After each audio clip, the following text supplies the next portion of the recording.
नमस्कार मु आपण मानको स्वागत करुछि मो चैनल को। आज आमे प्रस्तुत करबा को जाउछे बहुत कम टाइम रे ओ अति सहज रे रेडी होई जाउथवा चावल र खीरी। चलंतु रेसिपी को स्टार्ट करबा। ता पई मु एठी नै छि 1.5 लिटर भलिया खीर, बासुमती चावल गोटे बाउल, 100 ग्राम रो अमूल नै छि, 3टी बड़ तेजपत्र, 10 रु 12टी आलमंड को एमिति काटी की नै छि, किछि खिसमिस और 20 ग्राम भलिया काजू नहीं 7 रु 8टी गुजराती, 3 रु 4 चम्मच भलिया गायर घी, स्वाद अनुसार चीनी, आवश्यक अनुसार लुण नहीं और नहीं किछि मिल्क मेड। वर्तमान गोटे बड़ पात्र रे चावल को देई सेथिरे पानी देई ताकू टिके धोई नबा। चावल को थरे धोई सारला परे सेथिरे पानी देई टिके बतुरबा पई छाड़ी दबा। चावल को बतुरई नेले खीरीटी जल्दी होई जिवो।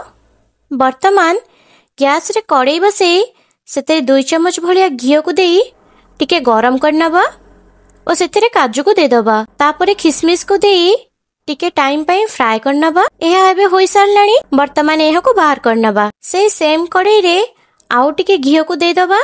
सेतिरे काटी रखितिबा आलमंड को देई टिके भाजी नबा और ताको बाहर करी नेई बळका घी रे देई दबा 2 चम्मच भलिया चीनी को मु एठी कैरामेलाइज करी नौछि। कैरामेलाइज चीनी रो यूज कले खीरी रो कलर टा भारी बढ़िया आसी थाए। वर्तमान गैस रे खीर को नहीं ताको बसेई फुटेई नबा और ता भितरे बतुरई रखितबा बासमती अरुआ चावल को ग्राइंडिंग जार रे देई मात्र थरे बुलेई नबा, जा द्वारा चावल टिके भांगी जिवो और चावल रो खीरी करबा बेले एहा सहज रे पिटी जिवो। देखंतु वर्तमान खीर फुटी आसलानी। एथिरे रखितबा तेजपत्र को देई दबा। वर्तमान कैरामेलाइज करी रखितबा चीनी को दे दबा और टिके टाइम पे फुटे नबा। देखंतु चावल को जस्ट एमिति टिके क्रस्ट करी नै छि। देखंतु खीर रो कलर केमिति चेंज होई आसलानी। एथिरे मु एबे स्वाद अनुसार टिके लूण पकेई नेबी और ताको एमिति चलौथिबी। वर्तमान एथिरे गुजराती को दबा और एमिति चलेई चलीबा। एहा टिके फुटीबा परे अमूल रे टिके उषम पानी देई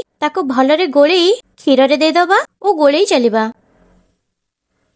खीर को टिके फुटीबा पई छाड़ी दबा। खीर टिके फुटीबा परे सेतिरे क्रस्ट करी रखिथिबा बासमती चावल को दे दबा। वर्तमान स्वाद अनुसार चीनी को दे दबा और टिके फुटीबा पई छाड़ी दबा। वर्तमान 5 रु 6 चम्मच मिल्क मेड को दे दबा। एमिति खीरी को चलौथिबे नाइ तो एटा तळे लागि जिवो। वर्तमान फ्राई कर रखिथिबा काजू किशमिश को दे दबा। देखंतु चावल केते सहज रे फिटी गला और खीरी रो केते सुंदर कलर आछि। वर्तमान एथिरे फ्राई कर रखिथिबा आलमंड को दे दबा। देखंतु हम टेस्टी खीरी एबे रेडी। आपण माने एई भलिया इजी वे रे होथबा खीरी रो रेसिपीटी को श्योर ट्राई करंतु और आपन को केमिति लागि छि कमेंट माध्यम रे जणांतु।